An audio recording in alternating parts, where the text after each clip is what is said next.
பால் பொங்கியது.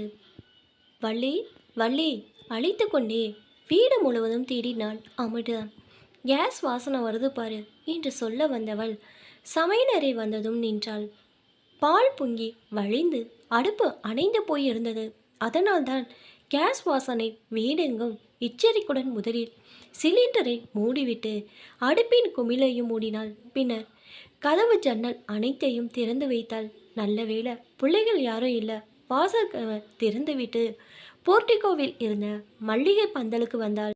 நேற்று பறிக்காத ஜாதி மல்லி பூத்து மணந்து கொண்டிருந்தது. இவளுக்கு எதிலும் கேஸ் வாசம் சேர்ந்திருப்பது போலவே தோன்றியது.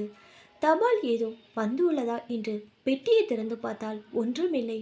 அதன் அருகில் வரிசையார் 5 வாழை மரங்கள், கற்பூர வாழை 2 குலை தள்ளி இருந்தது. அப்படியே திரும்பி வீட்டின் அடுத்த பக்கம் வந்தாள். இடுப்பு அளவு உயர்ந்து வளர்ந்திருந்த துளசி செடிகள் காற்றில் இப்போது துளசியின் மனம் தெரிந்தது. பார்த்து கொண்டே வந்தவள் துணி துவைக்கும் கல்லின் மீது அமர்ந்திருந்த வெள்ளியை பார்க்கிறாள். இங்கே என்ன செய்கிறாள்? பாலை அடுப்பில் வைத்துவிட்டு என்று நினைத்தவள், வள்ளி இங்கே என்ன பண்ற என்று குரல் கொடுக்க திடுக்கிட்டு நிமிர்ந்த வள்ளி, ஒன்றும் இல்லாத என்று சொல்லிக்கொண்டே நிதானமாய் எழுந்து போகிறாள். வங்கியில் வேலை பார்க்கும் ஒரே மகள் சுதாகருக்கு தன் தம்பியின் மகள் வள்ளியை மனம் முடித்து வைத்திருக்கிறாள். ஒரு பையன் 9ஆம் வகுப்பு பயில பிஇ கம்ப்யூட்டர் சயின்ஸில் 2ஆம் ஆண்டு பயில்கிறாள் மகள். மற்றவர்கள் பார்த்து பொறாமைப்படும் அளவு அமைதியான அழகான குடும்பம். அமிர்தத்தின் கணவர் இறந்து 3 ஆண்டுகள் ஆகிறது. அப்போது இவள் ஆசிரியர் பணி நிறைவு பெற்று 2 மாதம்தான் ஆகியிருந்தது. மகனும் மருமகளும் குழந்தைகளும் காட்டிய பாசத்தில் மனம் தேடியிருக்கிறாள். அடடா, பாலை வச்சுட்டு மறந்து போயிட்டேன் சொல்லிக்கொண்டே துடைத்து சுத்தம் செய்தாள். தனக்கும் அத்தைக்கும் 2 கோப்புகளில் காஃபி கலந்து எடுத்துக்கொண்டு வந்து அமிர்தத்திடம் தந்துவிட்டு எதிரில் அமர்ந்தாள். ராத்திரிக்கு என்ன செய்யணும் அத்தை? தோசை மாவு இருக்குதுல, கொத்தமல்லி சட்னி அரைச்சிடுமா? போதும். சரிங்க அத்தை, நான் கோவிலுக்கு போயிட்டு வந்துடுறேன். தினமும் தேவாரம் படிக்கும் சிவநேய செல்வர் கூட்டத்தில் அமிர்தம்மாள் முக்கியமானவர். இவள் கோவிலிருந்து வர 7:30 ஆகிவிட்டது. பேரன் சேகர் டியூஷனிலிருந்து வந்திருந்தான். சுதாகர் விடுதியில் தங்கி படித்து கொண்ட மகளோடு அலைபேசியில் பேசி கொண்டிருந்தான். பாட்டி வந்துட்டாங்க, இந்தா பேசு. பூர்ணி, எப்படி இருக்கிற? நல்லா இருக்கேன் பாட்டி. சரியா சாப்பிடு, பத்திரமா இரு என்று சொல்லிவிட்டு மகனிடம் தந்தா. சரிடா செல்லம் என்று சொல்லி முடித்தான் சுதாகர். வள்ளி முதலிலே பேசிவிட்டிருந்தாள்.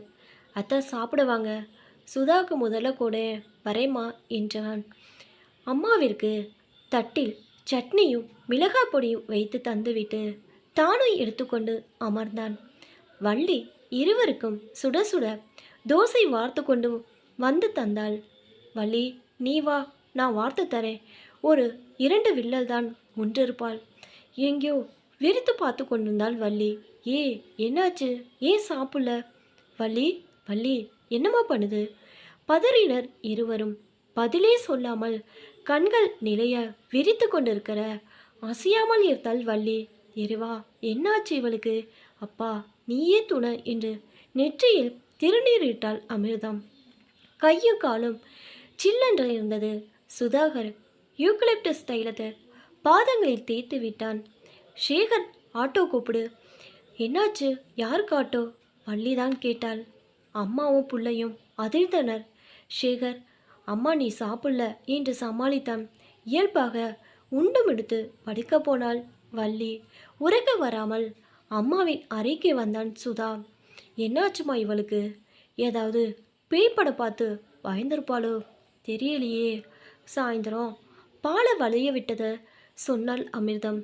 நிறைய வேலை செய்கிறதுனால பலவீனமாய் இருக்குமோ? இதற்கெல்லாம் விடை கிடைத்தது இரவு 1 மணிக்கு. திடீரென தூக்கத்திலிருந்து எழுந்த வள்ளி கணவனை எழுப்புகிறாள். இந்தாங்க, உடனே கிளம்புங்க. திடுக்கிட்டு எழுந்தவன், என்னாச்சு வள்ளி? வண்டியை எடுங்க, உடனே என் பொண்ணை பார்க்கணும்.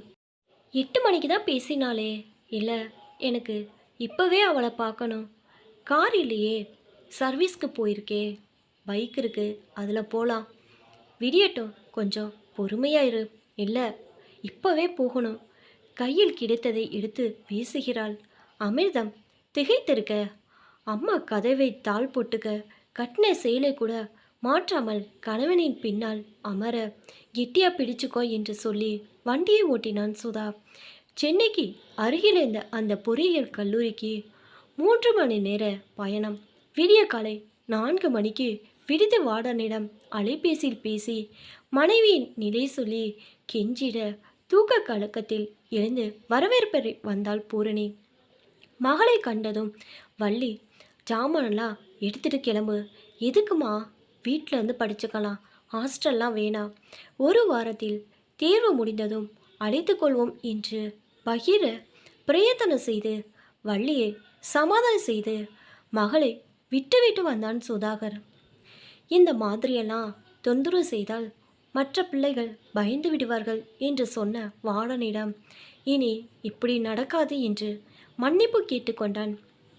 வீடு திரும்பியதும் முதல் வேலையாக மருத்துவரிடம் அழைத்து சென்றான்.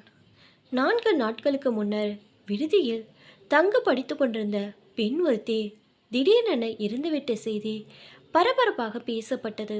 அதன் தாக்கமே வள்ளியின் மனநிலை பிறழ்விற்கு காரணம் என அறிந்த சுதாகர்